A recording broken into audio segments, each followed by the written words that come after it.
बिस्मिल्लाहिर्रहमानिर्रहीम। अस्सलाम वालेकुम। उम्मीद करती हूँ कि आप सब खैरियत से होंगे। आज हम बना रहे हैं आलू की पोटलियाँ।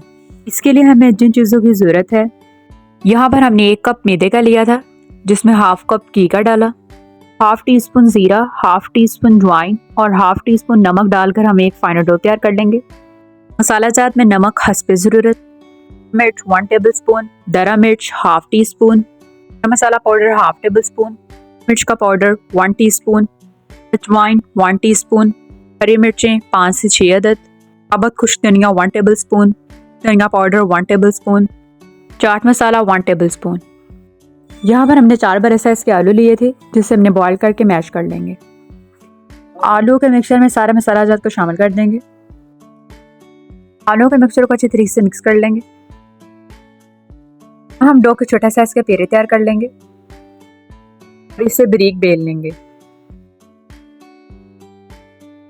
मैदे की रोटी में आलू के मिक्सचर की फिलिंग करेंगे और इसे पोटली की शेप दे देंगे।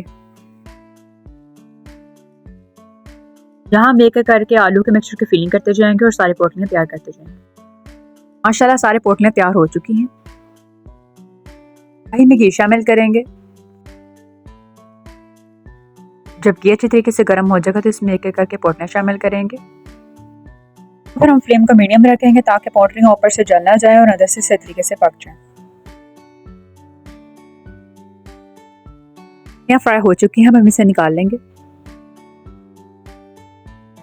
इस तरह सारे पोटलियों को एक एक करके तैयार कर लेंगे। बिस्मिल्लाहिर्रहमानिर्रहीम। फ़बिअय्यि आलाइ रब्बिकुमा तुकज़्ज़िबान। तुम अपने परवरदिगार की कौन कौन सी नेमतों को छुड़ाओगे। तो ये है इसकी फाइनल लुक। उम्मीद करती हूँ कि आपको आलू की पोटलियों की रेसिपी बहुत पसंद आई होगी।